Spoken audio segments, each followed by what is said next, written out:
So as I said, I'm Sergeant McElroy from 338. We take a lot of these materials from our corporate training materials, and one of the most important things that we like to do is just to figure out a way to incorporate this into, for the most part, our military day, our civilian day, and how are we going to go about our day-to-day job with our teamwork and our team building.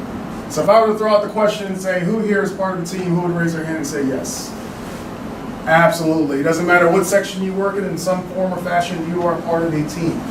And then sometimes that team is dysfunctional, sometimes that team is functional, and really the tools that we're going to look at today is how do we help ourselves figure out that teamwork and how do we become a more cohesive team. All right, so today's workshop objectives, we're going to talk about the concept of a team, some team building activities, problem solving strategies. And everything that you guys did for the last 10 minutes is what we're going to be talking about. We're talking about our different areas of how to form a team and then different roles and responsibilities within that team. Slide, please. So module 1, getting started. Teamwork is part of everyday life. So everybody raise their hand because you are part of the team. Even if you're sitting in an individual, single billet position, you're probably reporting to somebody, you're probably speaking to somebody, and you need somebody to assist you getting your job done. So I'm going to talk about LRS for a second, right? Logistics Readiness Squadron. So we have vehicles, we have maintenance, we have TMO, we have supply, we got logistics. I'm a little bit biased because I'm an LRS guy myself. So supply used to say you can't fly without supply. That was their chant. Think that's fair? Okay. You talk to some aviators might, oh no, it's us. I talk to maintenance, oh, the plane can't get off the ground. It doesn't matter what position, you can be financed. You're like, well, I paid for the plane to get there. Okay? So all of us, in some way or another, are part of a team, and we have to learn how to work together. Slide, please. Defining success. What would you define as success in reference to a team?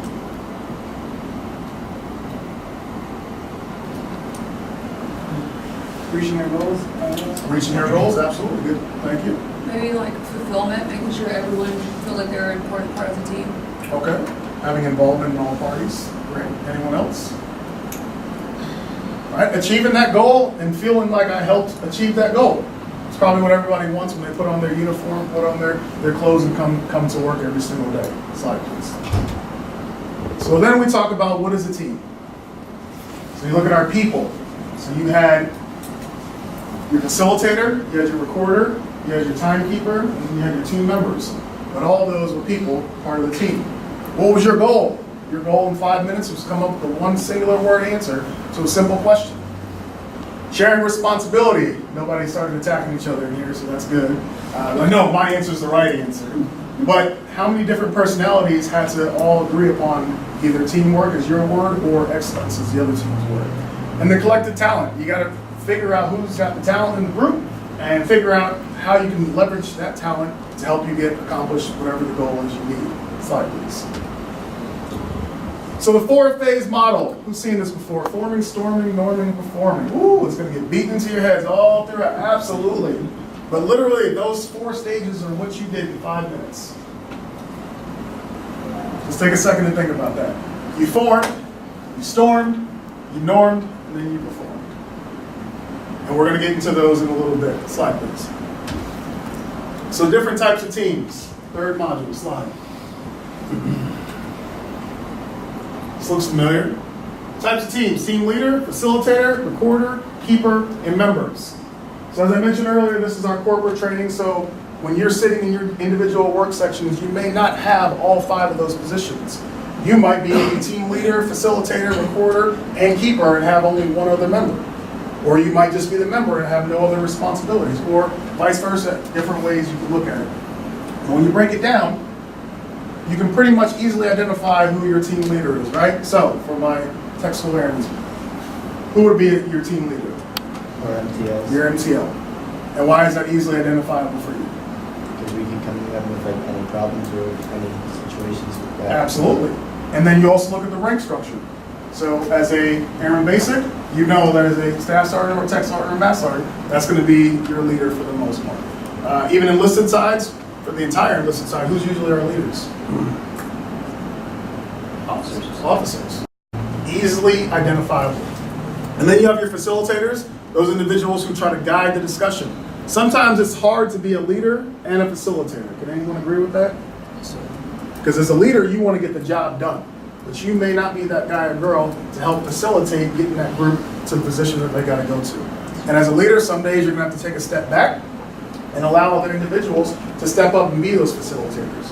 And then you're recording your keeper and those individuals. So, ma'am, you were doing an outstanding job back here. She was like 2 minutes, 4 minutes, 30 seconds. I'm looking at my clock, making sure I'm on the same time with her. Absolutely. So she was keeping her group on track with the amount of time. So awesome. Slide, please. So the traditional team, shared understanding of purpose, mutually agreed upon principles, interdependent. It is very hard to have a cohesive and functioning team if you have individuals who are not interdependent, meaning they are only working for themselves. Anyone ever been, unfortunately, part of the team that you had that one or two people who you knew were out for themselves? All right? Might be you raising your hand, you never know. But that does degrade the team sometimes. Because when you're looking at the overall team mindset, you're like, ooh, I know Stuffy's just out for themselves. And it happens. So hopefully you're not that guy or that girl. But if you also do have that guy or girl inside the shop, these types of tools will help you better understand them and hopefully help you guys be a more cohesive team. And then shared understanding in the purpose. I've talked about this in many other different scenario sessions, is do you know what your job is as part of that team? Do you feel important on your own team? Because if you come to work every single day and just say, yeah, I'm just here, and you don't feel important or needed or a vital asset to that team, that interdependent is going to quickly start showing. Or excuse me, the opposite is going to start showing. Because you're like, you know what, nobody's looking out for me, so I'm not going to look out for anybody. And then that's how that team starts falling apart. And then mutually agreed upon principles. A lot of times in our specific jobs, we know what the job has to, what we have to get done. So those agreed upon principles are pretty standard and help us guide to that overall team objective. Slide, please. Self-directed team, whole product or process, plans the work and performs it, assigns a facilitator. So if you look at both types of teams, can anyone give me an example of either a self-directed team or the traditional team that they might have been a part of?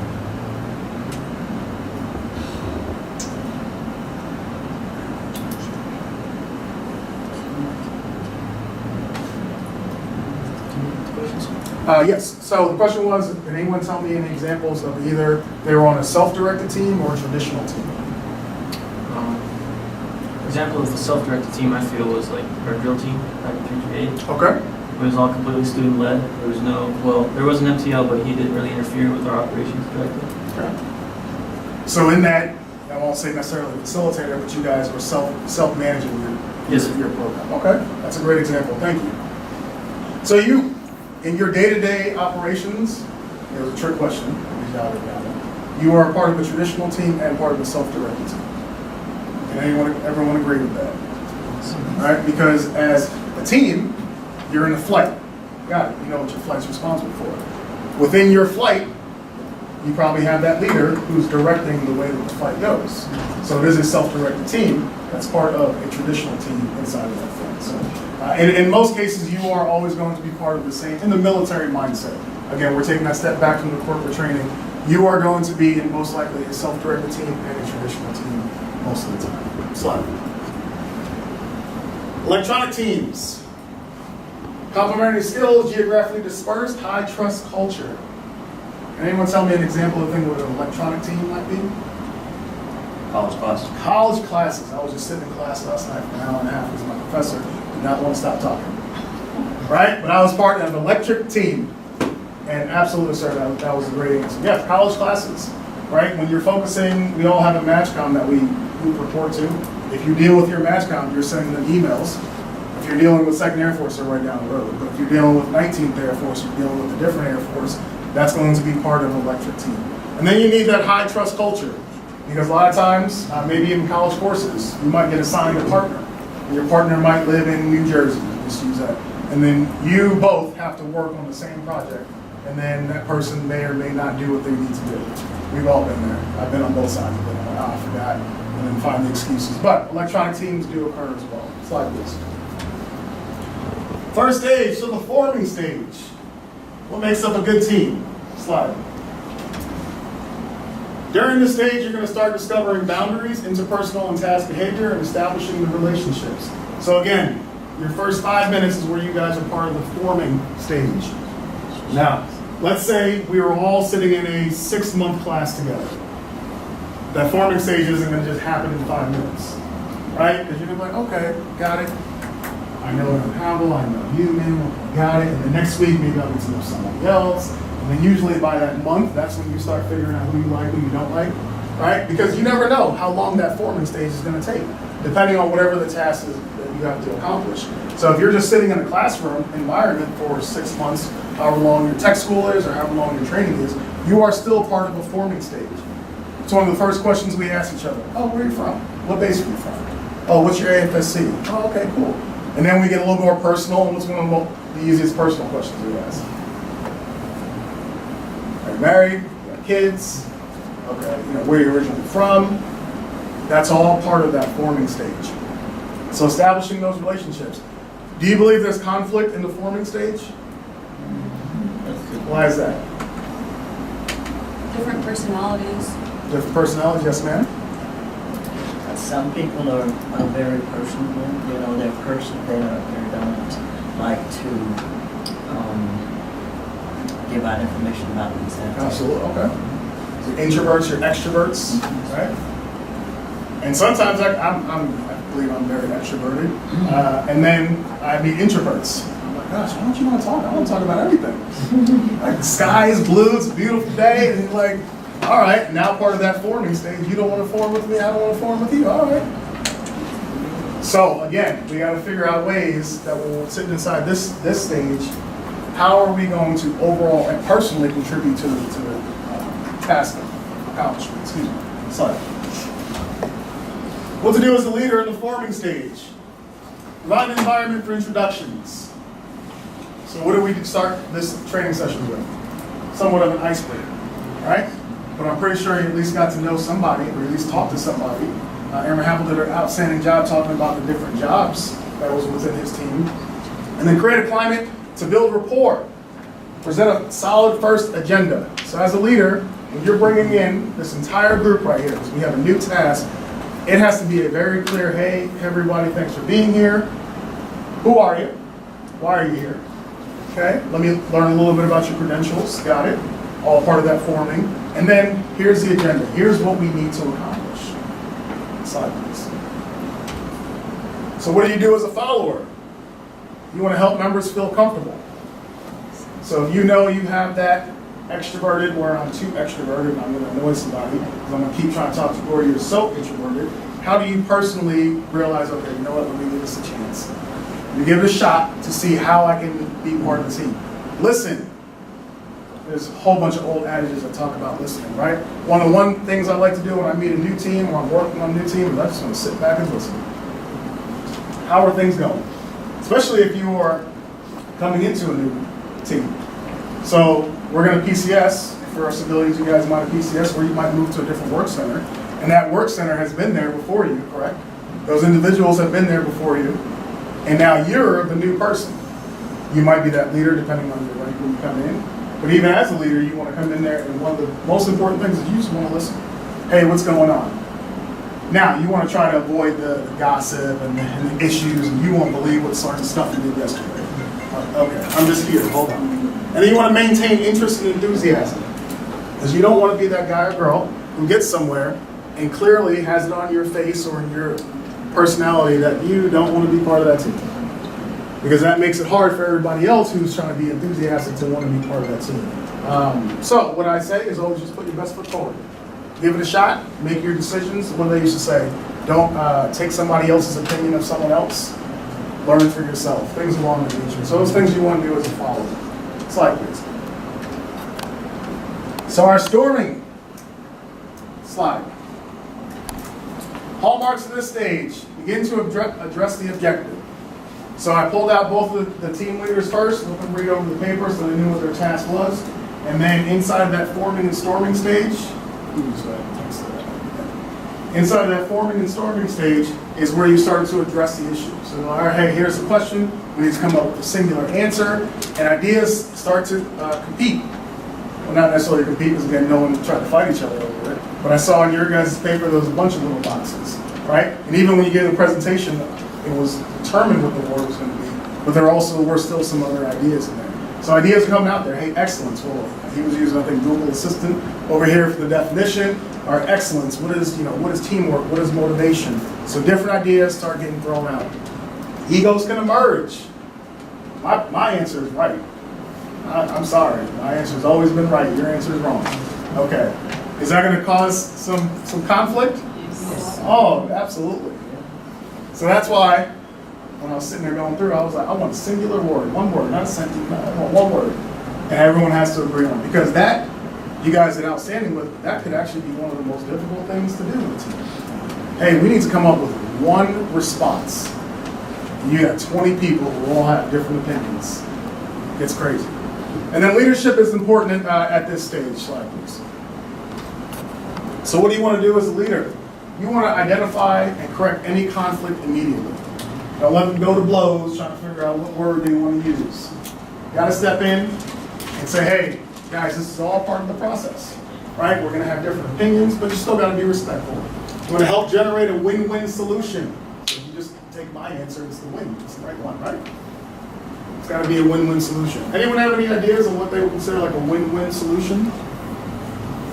Something that helps out everybody in the situation. Okay. Maybe a compromise. Compromise. Absolutely. Is it easy to compromise? Not always. Right? Sometimes. So, Aaron Fowler, where do you work, sir?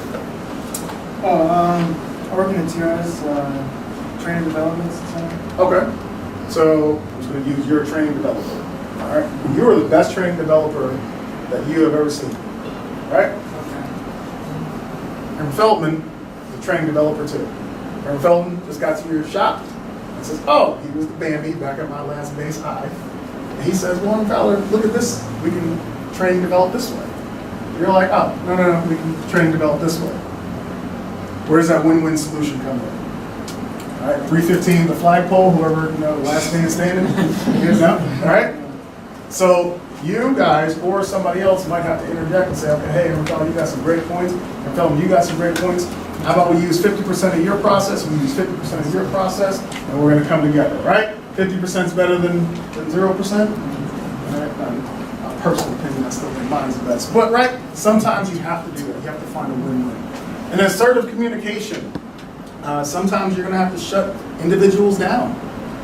A talking stick. Anyone ever had a situation where they had someone up like a talking stick, or, hey, it's going to, would you like to share? Back at basic, when we're getting to learn more about each other, we decided to use a talking stick because people tend to overtalk others, and it really helped to calm down all of that whole situation. Absolutely. Made speaking and sharing ideas and stories a whole lot easier. Great point. Thank you, sir. Right? So we talked about our introverts and our extroverts. So I like to do this too, right? If you have a talking stick or something that says, hey, when you have the ball thrown to you, you have to get up and talk about who you are. That's how you get some of your introverts out of their shell, and that's how you put some of your extroverts into the shell. Hey, you got 2 minutes. Okay, cool. And I can talk about me for 22 hours. Got it. You say, I only got 2 minutes, and then, hey, throw the ball to somebody else, now I got to do what? Yeah. And now an introvert gets the ball, and you're like, oh, crap, I got to say something. So, assertive communication. And then it helps to build trust. So, if you are leading a team, if you're leading a project, you want to show those members on your team that, hey, I'm not going to let somebody speak over you. I'm not going to let somebody be mean to you. I'm going to help figure out whatever the conflict is right away. Slide. So what do you want to do as a follower in the storming stage? You want to generate some ideas. Mind map is a great tool and encourages brainstorming. No such thing as a dumb question, they used to say, right? No such thing. Just throw out ideas. Now, hopefully those ideas are focused on whatever the task is at hand. Don't be like, oh, I think we should go to Popeyes today. It has nothing to do with figuring out the one-word answer. But you want to throw out ideas. What happens if we shut somebody's ideas down? Right away, Aaron, let's. Okay, what happens if we shut somebody's idea You down? kind of like put them, like have whatever, if they have a good idea, you can kind of put it on the back burner. Okay. And maybe focus on something that's not so mission oriented. Absolutely. Because now I just talked and I got shut down. I thought we were supposed to encourage our brainstorm. What else can happen if you do that? Anticipating that Yeah, they don't want to bring, okay. they want to brainstorm with them. Yes, ma'am, absolutely. They want to shut down. Well, if you're not going to listen to me, then fine. Yeah. I'm not going to say it. I'm going to put my penny meter all the way to 100 all the day. Okay? Personally, I'm guilty of that, especially at home. As soon as like that, okay. Stick your head down, and then I know I'm in trouble usually after that, right? But yes, you don't want to shut anybody down. You want to give individuals the opportunity to present any ideas, because that one idea that you might think in the back of your mind is like, that's the dumbest thing someone's ever said, might turn out to be the solution to the problem that you couldn't think about. We cannot be sole problem solvers all the time. Can't be. You have to listen to different ideas and then utilize that and say, okay, got it, and then try to come back with that win-win solution. It's like this. The norming stage. By now the team should be in place and everyone has their role, the progress begin towards the objectives. So now we've met each other, we figured out our quirks, we figured out what we like about each other, what we don't like about each other. We got through the storming, right? We threw all of our ideas out there. Now we should be norming. Now we should be focused on how are we getting this mission accomplished. Slide please. Hallmarks of the stage. Team begins agreeing, trust improves, rules and values. Slide. So what do you want to do as a leader? You want to take that step back. Once you've gotten through the conflict, once you've gotten through the issues, and everybody feels comfortable with that team, your team is going to start gelling. They're going to start gelling. And once they start gelling, if you as a leader interject yourself, and again, you might be, so we're focusing on this as you as, I am just a leader, I'm not a facilitator, I'm not a reporter. Hey, I just need to get everybody in here to come up with a singular word answer so I can give that word answer to my boss. That's all I need you guys to do, right? Call it whatever it is. I gotta take a step back. If I were to come over here, I'm sorry, what's your name? Aaron Rody. I see Aaron Rody's writing down, I'm just like, oh, okay, what does FSS mean? In the middle of your 5 minutes, what do you think's gonna start happening? More confusion, right? I don't like how do we put tolerance right there? What do you mean by cut? As that leader, now I'm slowing down the process. So you want to take that step back and say, hey, you know what? I trust you guys. Because if you go back one slide, we just talked about trust improves. Who likes to be micromanaged? Everybody, right? Oh, it's one of the most infuriating things ever. Sorry guys, I know you get micromanaged. Once you get operational, it gets worse. No, I'm kidding, right?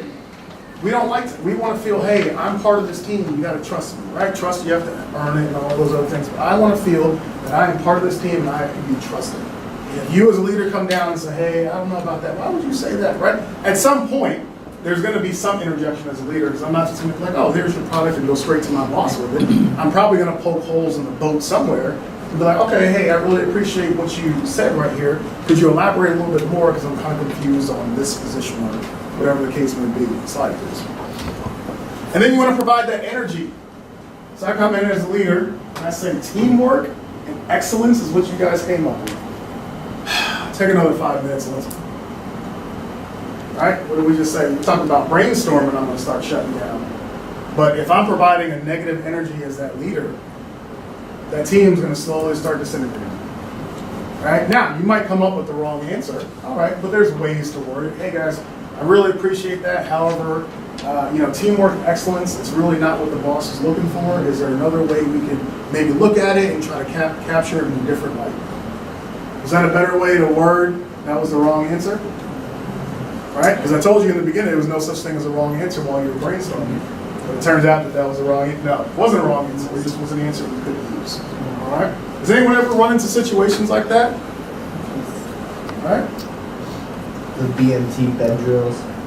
DMT bed, go ahead and explain for us all. So like, we make our beds, and then our MTI would come in, even though it'd be the best bed, he'll just like, all right, we're redoing them all. Okay. It's part of training. No. Right, but what does that do? Provides negative energy. Negative energy. What do you mean? It was perfect. I'm not going to bash our TI brother and sister, but it's all part of training. But yeah, that's a perfect example. Anyone else? Yeah, we get that all the time. Okay. We would get, they would tell us to do something one way, and we do it that way, and then they come back and say, hey, we need it done this way, and we're like, you know, why can't we just do it? You get frustrated. Okay, So absolutely. why can't we do it, give us the information right the first time, so we can do it right, you know, Okay. and not have to redo it. Yes, ma'am, thank you. Yeah. Anyone else? All right, that negative energy, it happens. In that specific situation, requirements, mission might change. Now it's like, wait, I gotta do this. Okay, got it. All right, but again, you wanna have that leader who comes in and provides a positive energy. Hey, you all, I know this is gonna suck. I'm so sorry. I know yesterday I told you to do it this way, but I just got told we have to do it this way. A lot of times it's a communication. We gonna talk offline about that. No, but you want to try to provide that positive energy, and you want to build that enthusiasm. Okay, I'm a pat myself on the back type person, but every chance I get, whether it's whoever I'm dealing with, I want to say thank you in some form or another inside of the process. If you all were to spend 5 minutes, let's call it 6 months, coming up with teamwork and excellence, and came and presented it to me, and I said, cool, I'm gonna go take it to my boss, and I didn't say thank you at all. How you gonna feel? Took the credit, right? But personally, as far as my team, right? If I'm the team leader, and I just say, okay, cool, thanks. You're gonna feel like, dang, I just 6 months of my life are gone for you to go get some credit. Okay? But a thank you, I'm still gonna take the credit, sorry. It's not good. But a thank you could go a long way. So again, that's where you want to get that enthusiasm. So that's what you're looking to do as a leader. Slide. So as a follower, you're focused more on the task. Because again, we're Norman now. We're the link in the chain and we're working together. It's no longer about this in a specific environment. It's about, hey, how do we get the job completed? I'm sorry? And done right, absolutely. We want to focus more on the task. And we're working together. Did you all feel in those 5 minutes you started working together? How long do you think it took to start working together? Couple minutes. A couple minutes? All right, once you got over the, wait, what are we doing? I thought I was just coming to training. Okay. Right? But eventually, hey, that's a great idea. I think I heard that a couple, good idea. Well, what about this? And then you start adding on. Again, we're going back to that brainstorming side. But as a follower, yeah, you want to start working together. Slide, please. And now we're performing our 4th stage. The team should now be well into their work in progress, made on their objective. Communication is going well, and team members are sharing knowledge and working well together. Slide, please. Hallmarks of this stage: independence, competence, collaborative, and respect. Because now, once we got out of the Norman stage, we're going. We got this. We got continuity binders set up, and we figured out how to fix the issue. And we are performing at this point. Slide. So what am I doing as a leader? I'm just supporting. You're just supporting.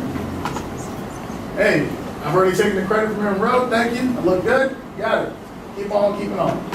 Mentoring role and then task resources. So the example we're using is we're told how to do something one way, the next day you got to do it a different way. Okay? So now as a leader, you got to be looking at those resources. Are my individuals able to continue the job?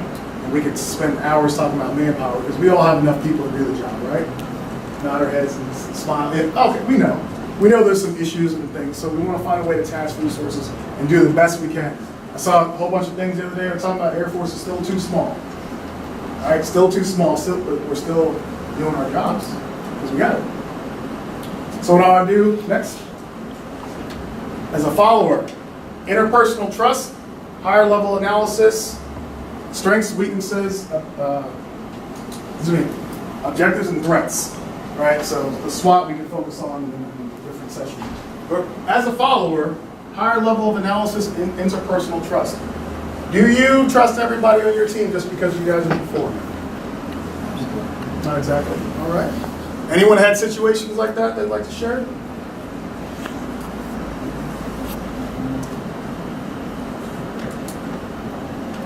Everything's going well, but there's still somebody on the team that you just might not get along with. And does that mean that your team is not effective? No.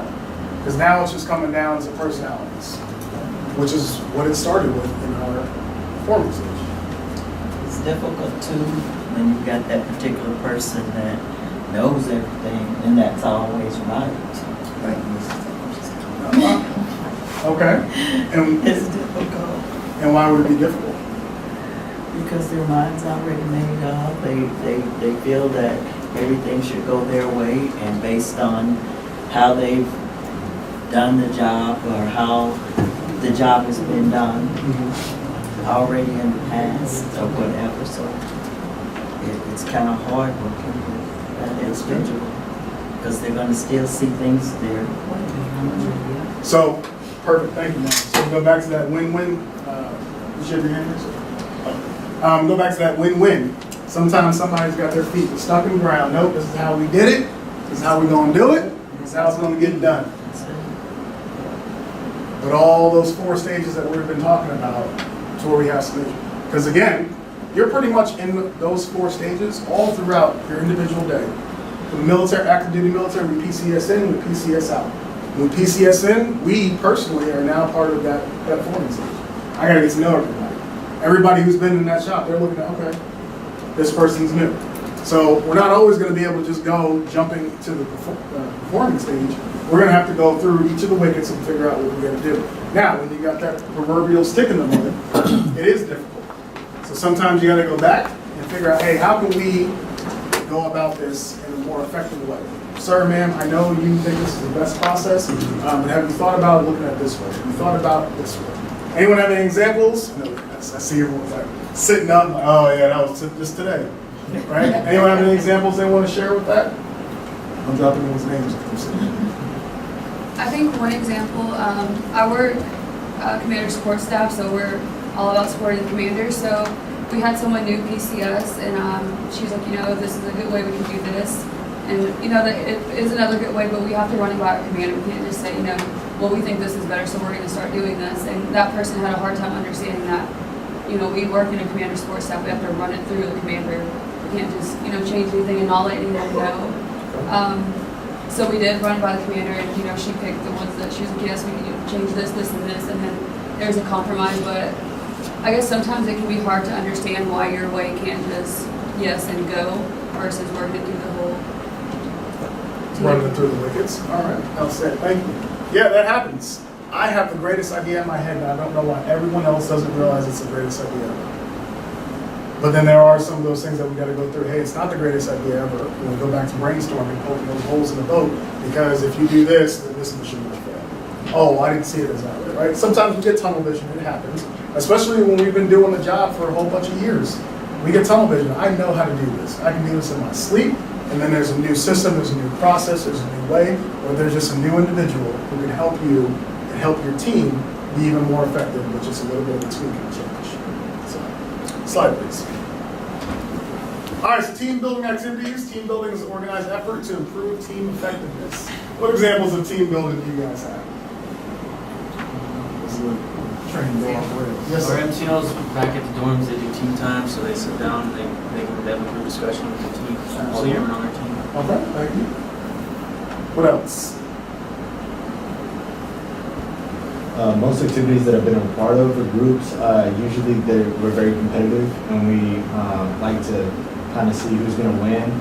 But it's a kind of a friendly competition, so that way we all still have to work together, but then again we get to learn the other person's differences, the way people think. So our communication also ends up building up. So not only do we build our see each other's morals and things of how we think, but we're also able to become more and adapt to each other. Absolutely, great point, thank you. Sometimes you can also do activities. You can maybe have a bowling team. Sometimes you can just decide to do lunch together or go out to breakfast or things like that, so that everybody can just feel like they're a part of the team. So that's right, thank you. All right, anyone ever done that? Bowling's always a good one. We just did one, we just did a hall crawl. I don't know if y'all went to the hall crawl, everybody went to the hall crawl on the 31st. It was a hall crawl where every building in our section, every building did dishes and took them over, and that was our team building. Okay. We want our team building to everybody participate in the hall crawl, each area bring something. And it turned out really nice and everybody participated and it was really nice. I've You gotta never catch done it. that, and that's You gotta awesome. catch it. Outstanding. Everything was good. Because I'll get to know you with some food. I don't care who you are. But Lodge is great for the Yes. food. Okay. You know, I have a lot of potlucks for Yes. team Alright. building and stuff. So, thank you, ma'am. Potlucks, that's always a big one, right? Hey, everybody bring in something. I just go to the commissary and buy it and bring it on in, right? But that allows everyone in the team to just kind of let their hair down, just sort of get to know each other. I've been a part of teams where we did not know a single thing about one another. And yes, the job is getting done, but then it's also like, well, dang, I didn't know, why is this person always late? Why is this person always coming at 9 o'clock? Oh, I didn't know that they had a child who was special needs and they had to do X, Y, and Z, or whatever the case may be. So at some point or another, you do need to try to find out more about your team members, and then try to find those activities for that team building, because it will help make you a more cohesive team. Slide, please. So the benefits, so productivity and motivation. Pretty sure you're gonna be more motivated to wake up and go to work if you like who you're going to work with. Fair statement? Okay. And then some of the disadvantages. Oh, that's my favorite one. Time. We get it. You guys haven't seen it yet. You get the email. They say mandatory squadron picnic. And what do we usually first think in my mind? Is it the alternate duty location, or can I be at work and do my job? Because we always got stuff that we gotta catch up on, right? Okay. But what would happen if you just pulled your cat card and went to that squadron picnic? You can have fun, learn people, meet people. For the last Wingman Day, so where I work, there's only 9 of us, so we don't too much sign up for teams and do things. So I was like, do we really have to go? We have to be there at 6:30 to catch the bus there. And I was like, can I just stay here and work? And they're like, no, you have to go at least for half a day, then come back. But then I went, and it was so much fun, and then I went to stay longer. So just actually just going there and not thinking it was going to be bad. Just doing it. And for our higher ranking folks, we got to kick people out the office some days. All right, for our lower level and civilians, just get out, give it a shot. All right, because had I not known what that was, I would have seen the email, probably went, no. I got too much work to get done, and I would have missed out on some good food, right? So, and it requires an expert, because there are disadvantages sometimes you do team building, and it just turns out to be something. I personally, I don't like crawfish. I know no one's stabbing. Somehow I got stationed here in Keystone with crawfish. I don't like crawfish, I don't like shrimp, I don't like any of that. So most of the team building that we used to do was crawfish boils. So now I'm just standing over this pot of, I don't know what that stuff is. You gonna get a burger for me? But it requires an expert. So if you go to a team building event and it does nothing for you, right? You're not a bowler, you don't play softball, you don't like food. That's where leadership has to come in and figure out a way, hey, how can I get everybody involved? Are we gonna please everyone? No. But you want to try your best to help get everybody on board. Slide, please. Team building activities that won't make people cringe. Skill sets, time, geography. Slide. Choosing a location promotes learning, physical exercise, and games. Right? Have some fun with it. An easy one. I don't know if anyone's ever done it. The 4 lenses. That's when you talk about your personality, whether you're blue, gold, orange, green. That helps so much when you start learning about who people are. Right? Because your blues are your more sensitive, touchy-feely people. Your oranges are your squirrels that just going everywhere. Your golds are like, hey, I'm very organized and detailed. And then your greens are like, hey, let's just get the job done. All right? And if you know who your supervisor is, and you know who you work with, and you're like, all right, this is the green right here. You all about the job. Okay, got it. I know how to change my personality, baby, to work well with you or to avoid any conflicts at that point. Slide, please. Making the most out of team meetings. Who goes to staff meetings? How much do we love our staff meetings sometimes? Right? Especially if you're in a job that you go to like the wing commander staff meeting, and then you somehow go to the group commander one, and then your unit still tells you to go to SWAT. Like, it's the same information. So now you're using 3 hours out of your work week for the same info. Slide. See, all the heads are shit. Don't worry, guys. You got time. Right? But with those staff meetings, if you have the ability to, you want to try to make it convenient. What's most convenient to everybody's schedule? Is 9 o'clock better or is 9:15? 15 minutes might make the world to some people. Okay? Time zones, you gotta look at that when you start talking about your electronic team, and then your noise requirements. If we're sitting in here, and this is supposed to be a staff meeting, and I got a whole bunch of construction and all this going on, it's not gonna be conducive. And I'm probably gonna be agitated walking in there. Slide. Just hit defer. All right. So, try a 50-minute meeting. Break time, commute time, breaks up the cycle. So I know over in the 338 specifically, we have 2 academic halls, Brian and Jones. And a lot of times, most of the briefings that are ever done are always done over in Jones Hall. And one of the things that the commander came out was like, okay, because during EOCs and things like that, people are like, hey, the other building feels like they always got to walk over to go to a meeting. So what's the easy fix to that? Alternate the meetings. Something as simple as that could make people feel like, oh, okay. They might feel part of the team. You know, I don't always have to go over there. They're going to come to me sometimes. So I know for MTLs, one of the big things is with instructors, right? So instructors are teaching for 10 hours a day. MTLs are doing all the other stuff at the end of the day, right? I've been in squadrons where the MTLs didn't even know the instructors. How are we helping our tech school airmen, you know, promoting their academics and their military training if we don't even know how you're doing? How are you doing? So correlate that to any section. I used to be in LRS where they were like, we have 5 flights, not a squadron. I was like, what? Well, yep, it's 5 flights here, not a squadron. And then you would go to any other section, I'd walk into the Stone section, I'd be like, oh, hey, and she'd be like, oh, you're a Loggy? My goodness. I'm just kidding, this stuff, right? But it happens. So you want to try to find a way to, hey, go to those hog crawls. Hog crawl. You see I'm sold. Right? You want to find ways to get out, meet different people, because I'm telling you right now, you're going to see them down the road and be like, oh, hey, didn't you say you worked on that one? I got this issue. I got this one issue going on. So, trying 50-minute meetings. Hopefully, it'd be nice if they were 15, but not always going to be the case. Slide, please. And then solving problems as a team. Is it always easy to solve a problem as a team? So we've gotten past our 4 stages, right? We know each other, we worked well, we're gelling. Now problems happen. Slide. Encouraging brainstorming. We talked about that. Generates those ideas, creative resource, generate a large quantity. So really, when we've been gelling as a team and a new issue arises, what do you think usually happens when we talk about those 4 stages? Go back to storming. Go back to storming. New person comes in, we're going back to forming. So again, you're going to be in one of those stages constantly. Ebb and flow, back and forth. Slide, please. Building consensus. Identify the problem, generate solutions, establish objective criteria, decide on the solution, and proceed, evaluate the solution. So you can look at this as CPI, green belt, whatever the case may be, new issues will arise, whether it be manning, whether it be personnel, whether it be the mission, new issues are going to come up.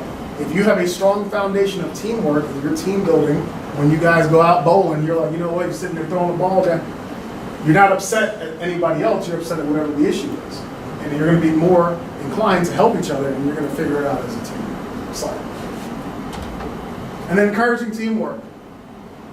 Anyone not like being part of the team? If you don't, you feel like sharing.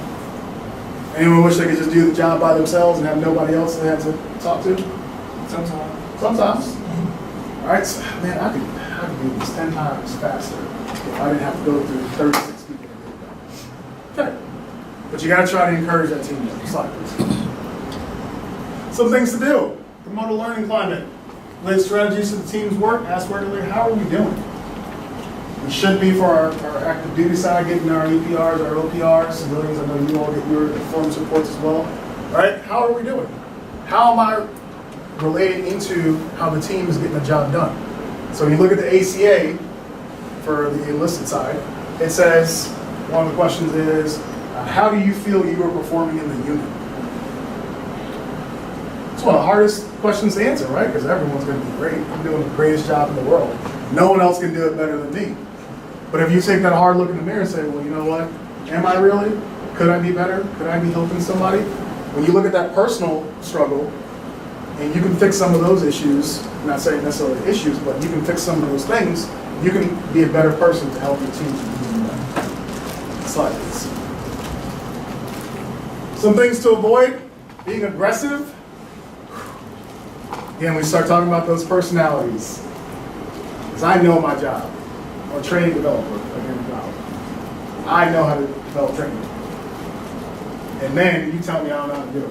You get a QA inspection. If somebody comes and tells you you did the job wrong, what usually happens? Take it personally. I spent hours preparing this binder for you. What do you mean this is a discrepancy? Okay? Failing to let others express their opinions. We kind of talked about that a little bit earlier. You have to let everybody get the opportunity to speak. Because once you don't let them speak, you shut them down. Once they shut down, you have lost a critical component of your team. Because that person may or may not have the answer that you actually need. And then inadequate planning, you want to do your best to make sure that planning is good. Because if you walk into a section and all of a sudden things aren't ready and then it's not good to go, you're going to start losing people that way as well. Slide, please. Some things to consider: making a commitment. It takes time. You got to be patient. And you got to learn from your mistakes. No one is saying that your team is going to be ideal walking out of this 1 hour training that you guys are in. You're not going to walk back and be like, I have all the tools to fix everything. Okay? Hopefully you guys aren't having too many issues within it, but there's probably going to be some issues somewhere. Okay? But you want to learn from those mistakes and understand that it takes time. You got to be patient. Hey, I know we're not where we need to be. I feel like you can even joke with them. Guys, I feel like we're in the norming stage today. Well, what is norming stage? And then, let me tell you what norming stage is. All right? And you can send your slides wherever you want. Okay? But when you can kind of pinpoint, hey, this is sort of where we are. Oh, a whole new bunch of folks just came into the section. All right, we're back to forming. All right, now we're Norman, and then Storman, and then now we're Norman, and then we're Form. Side. All right, side. So, a couple quotes up there. I will leave you guys just with this. As we talked about in the very beginning, it took 5 minutes and went through all 4 of those stages. And you got the job accomplished. I didn't think anyone would be able to, so that's awesome. Right? But just correlate those 5 minutes to your specific work center, those types of teams, right? Self-directed team, your traditional team. Where do you fall into the scope of things? If you are leading your team, how are you making sure that your team is working as efficiently as possible? And if they're not, what are ways that you can go about it? One of the things I didn't see in here, right, is a lot of times leaders ask your folks, hey, how are you doing? Because your bosses are going to ask you, but ask your own team. Hey guys, do you think we're doing well? Have an open, rank off the table, open, honest discussion. Hopefully nobody gets assaulted across the table, right? But how is the team operating? Because you can clearly walk into a section and see that they're going, and then also see a section that's not. So again, you just want to use some of those tools. Does anyone have any questions for me? Try to keep it right at about now.